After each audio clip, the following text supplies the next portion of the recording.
referred to earlier as a toolkit.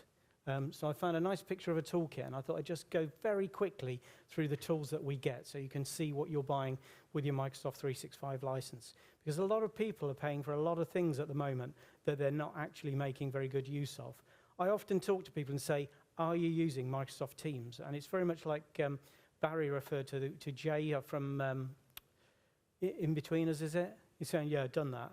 But in actual fact, I find a lot of people are just using chat and meetings. They're not using any of the more in-depth functionality underneath the hood, which is Teams within Teams. I know Michelle's here, but I do not know why Microsoft couldn't have thought of another word for that functionality, because Teams within Teams is just the most confusing thing ever.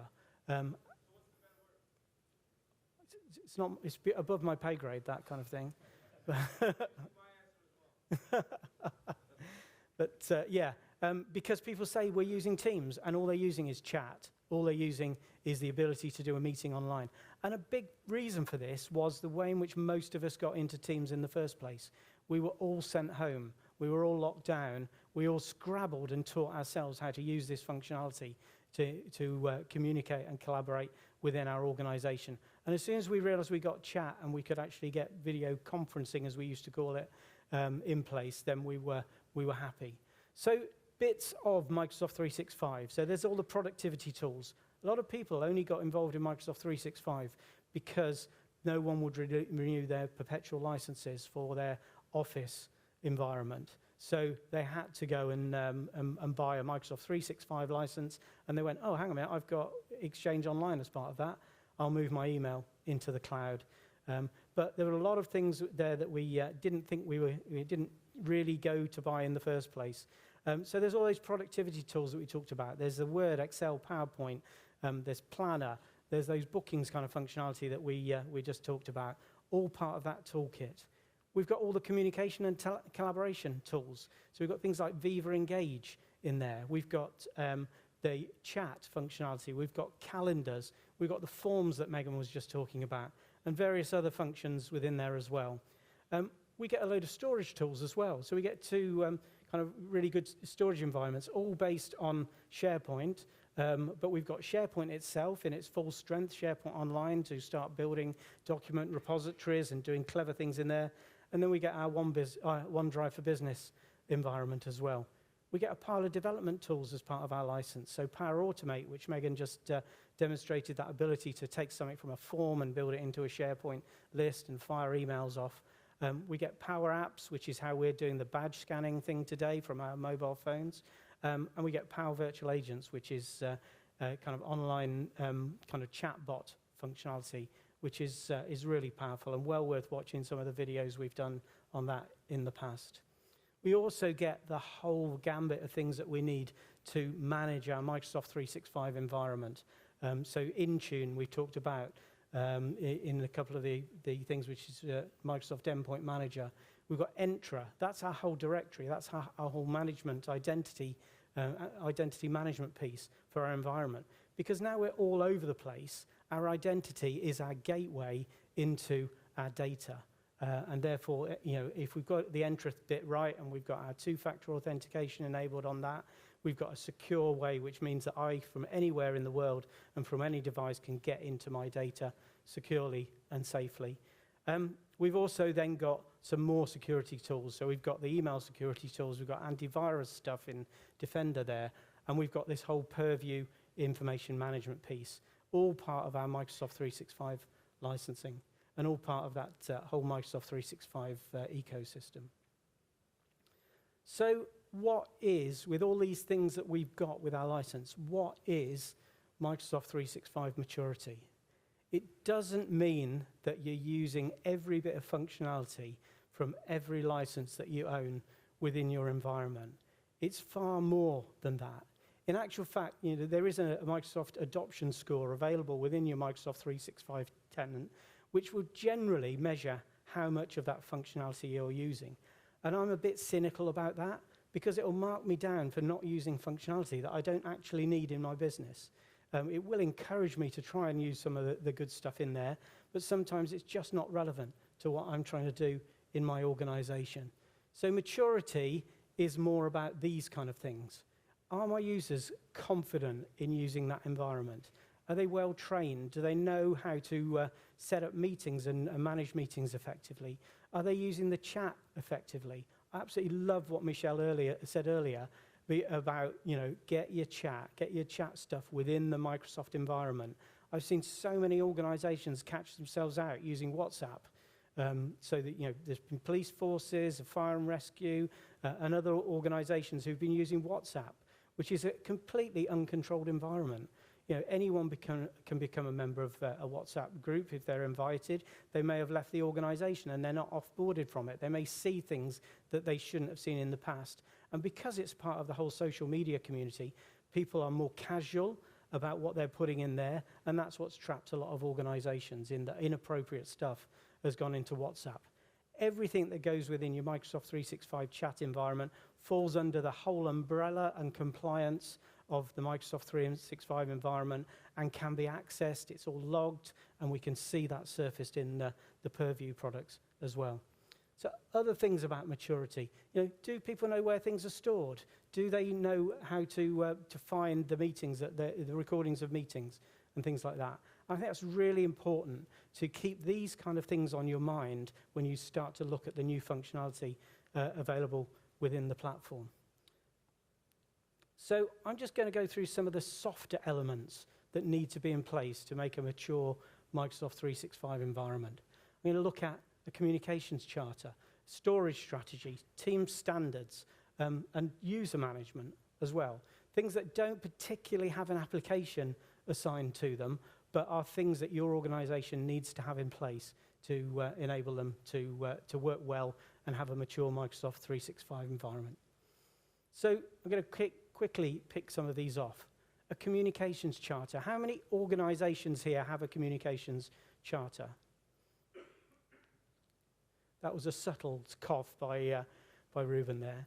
For the last probably almost 30 years since email came into the business environment, we have had one way of communicating within our organizations. To communicate internally with each other, as we sat at desks, could communicate with our clients, for our suppliers to try and attract us to buy things from them. We've had our inbox. That's been the central point of our environment. That's the only way in which we can communicate electronically. When you roll Microsoft 365 into an organization, you suddenly have over 10 different methods of communicating. The easy ones to pick out will be chat. All of a sudden, you've got a chat environment. You might also have posts on a team. So when you've been collaborating with people in a team, you're communicating with them in posts. And there are various other ways, including things like Viva Engage and a SharePoint intranet, a communication site to communicate organization-wide. And people don't know how to use these. People need to have some kind of plan of what is it appropriate to use chat for? What is it appropriate to use email for? What are the rules that we have within our organization of how we're going to use those different methods of communication so that people know how to use them, where they're to be used appropriately, and also, as you start to embed these things in your organization, it starts to become natural of where you look for things.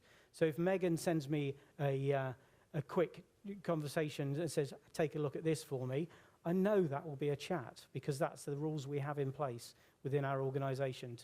That's how we should communicate those kind of quick questions. Whereas if it's something more formal, we'll have it as an email, and we will know that.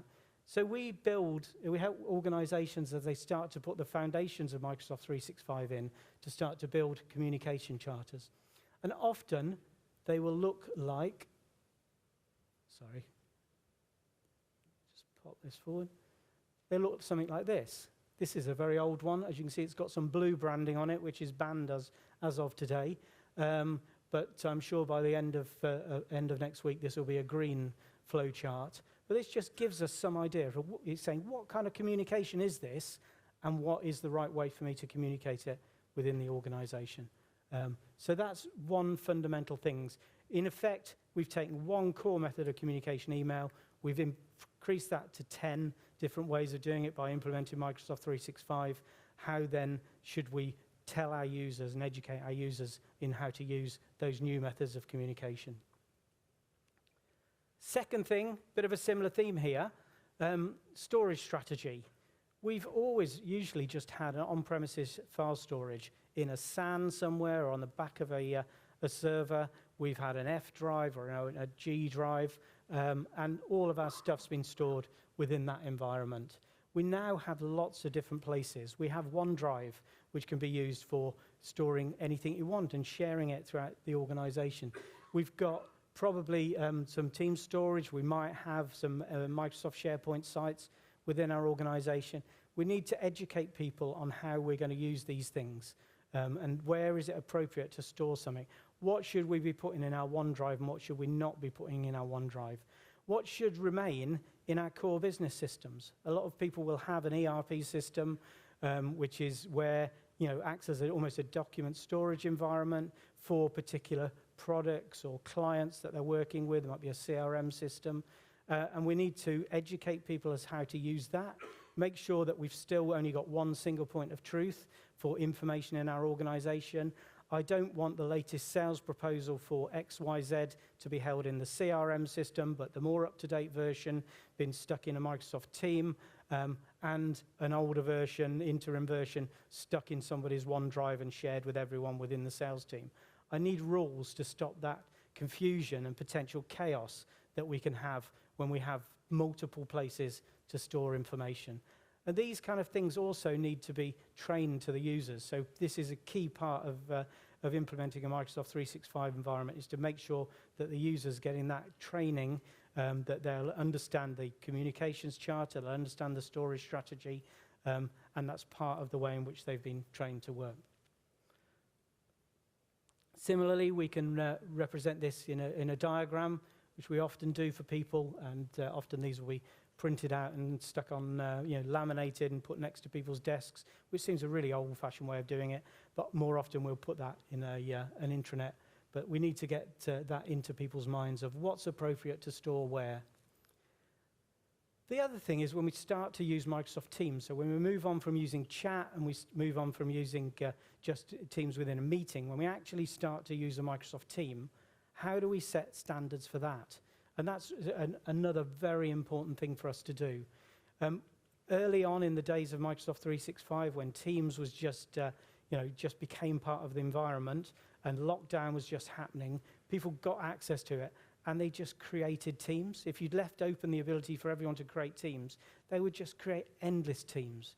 I did a audit of someone's Teams environment once, and they had twice as many teams as they had employees in an organization. It was about 150 people in the organization. So we're just in so many teams, or often called similar things, often, with test or, version 2 or whatever in there. It just very quickly became a right mess. And we spend a lot of time helping organizations unpick that mess and get standards in place.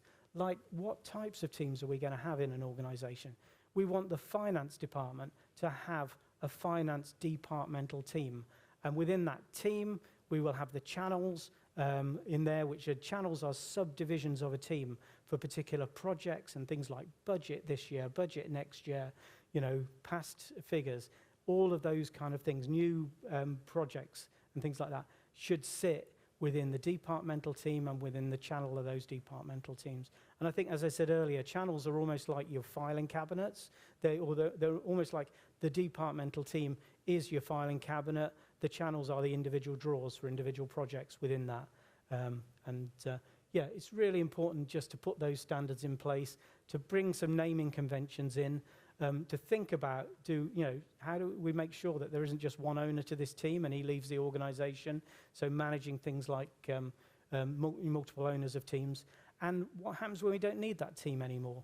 It may not be a departmental team. It may be a project team that we're working on a project with a particular client, and then we are going to, that project's finished. How do we archive that? How do we harvest the important information from that team and get it into...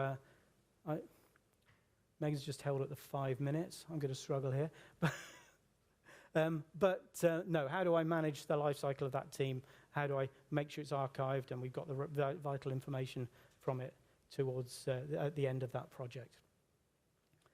User management, I'll do this one very quickly. It's so important. As I said earlier, your users and their access to the system are their gateway into your organization and into your organization's data. And that's very important that you're thinking about how do you onboard a user and how do you offboard a user. Probably more important to offboard users because you need to make sure that they've no longer got access to that information if they've moved on to work for an alternative organization, potentially a competitor. So that element is essential. I'm going to talk quickly about endpoint management. As I said, users are the entrance to your environment now. So whoever it is could go to a browser and log in with their credentials and get access. As long as they've got the right credentials and the right multi-factor authentication, they can get access to your environment. But also, all your devices are a potential attack surface. We need to be managing those devices. And that's where Microsoft Intune, which is probably the biggest area that we're finding the most requirements for at the moment. Microsoft Intune is the way in which we are able to control those devices. We're able to give devices a standard configuration, give them a standard set of compliance things that will say, look, it needs to be this version of the antivirus. It needs to be this version of the operating system, and it needs to be patched before we're going to let that into our Microsoft 365 environment. And that's what Intune does very well.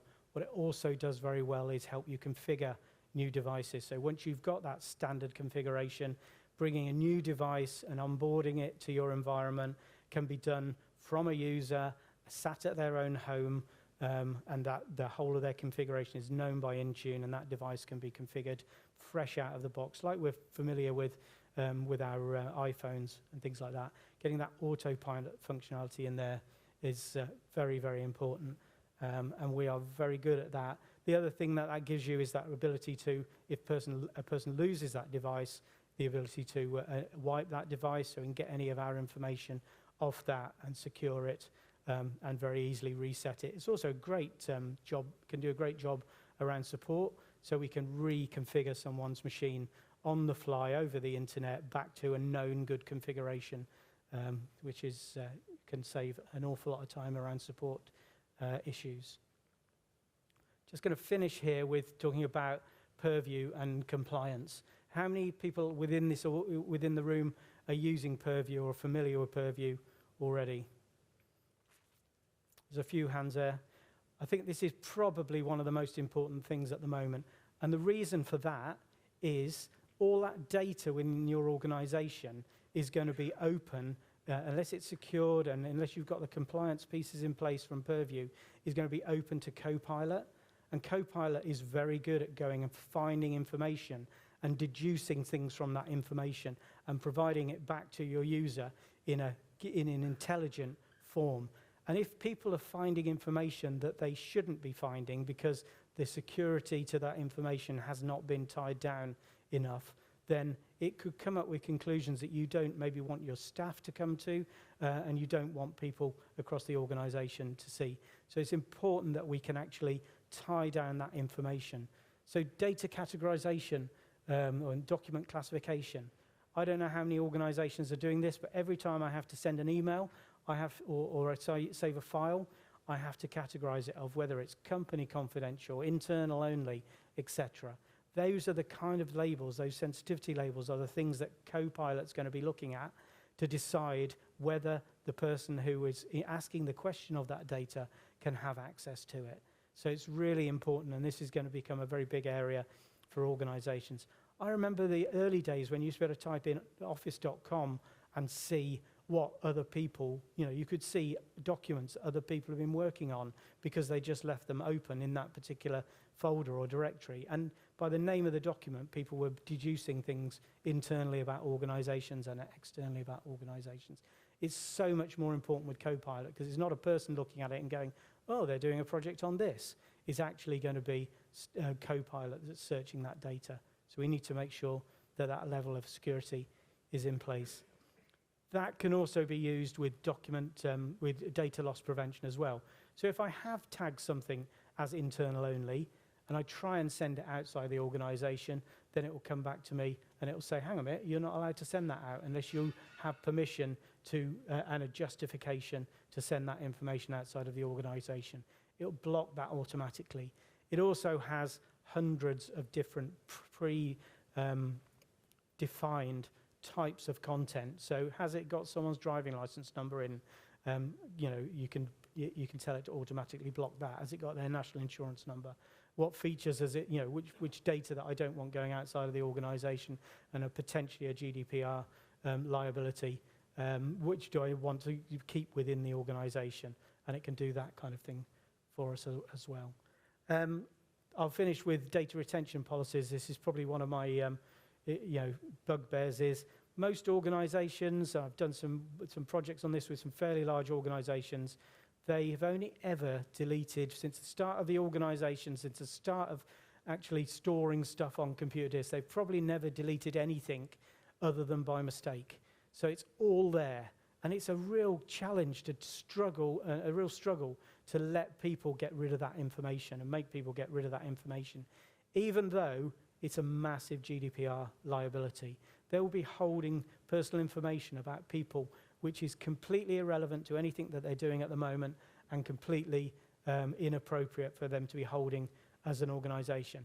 And the thing is, they've probably been upgrading their storage on premises for years to accommodate that information and the growth of that information, where they could have actually just gone and deleted it.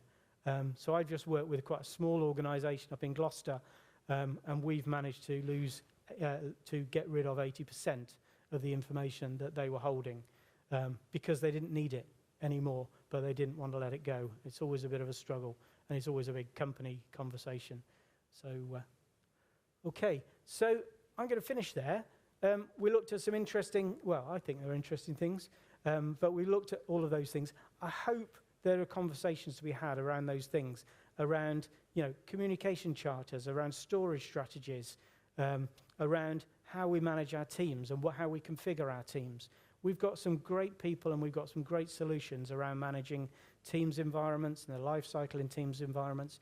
Do take the opportunity to come and talk to myself or Megan, or Andy Isles is my secret weapon in our technical team here. He's the Purview expert who does a lot of the practical stuff on that. But do come and talk to us and have a conversation. I won't go any further I won't say any more, because I know you'll want to get to some food, unless there are any questions that people have. They will be, yes. Yep. There's about 10 more slides as well, which you'll probably be able to work out what they're about. But thanks for that. Any other questions? Yeah, this Copilot document classification. If we migrate currently looking at the SharePoint and OneDrive and stuff, if I plugged into my Copilot and I say go and find something, it can't access them, can it? Whether they're classified or not. Yeah. It can. Even though I haven't given access to it, it's someone's personal OneDrive, not business OneDrive, but it's theirs. Copilot's going to go in unless they're all classified. I don't know what the default settings are. Copilot has the capability to go and explore that data, and that's why there's a lot of stuff that Microsoft are launching at the moment around preparing for Copilot. I think at the moment, if you want to buy Copilot, you've got to put your hand into your pocket and pay, is it about 300 grand, I think is the entry level for it. Is it 300 users at $30 per user per month? So yeah, you won't have that functionality yet, but you need to be preparing for it, and part of preparing for it is locking down your data so that it can't go and find those things. Excellent. Does that apply to, the Bing Chat Enterprise that kind of came out initially? Yeah. Been relabeled to Copilot in a way. So does all of this also kind of apply to that Bing Chat Enterprise? Yeah, I can see Michelle's vanished from the room, but I would love to bounce the question to him because it's one of those ones I'm thinking. What I've noticed with Bing Chat Enterprise, the way I've been using it is, as soon as I can get a document into an Edge tab as a PDF, I can use that to analyze that. So I think it's only looking at the tabs that you've got within your instance of Edge, and then using that with publicly available data that Microsoft have opened the doors to in the back end at this moment. But the next step will be open to the world, and we need to go through that preparing for Copilot session. Yeah. Excellent.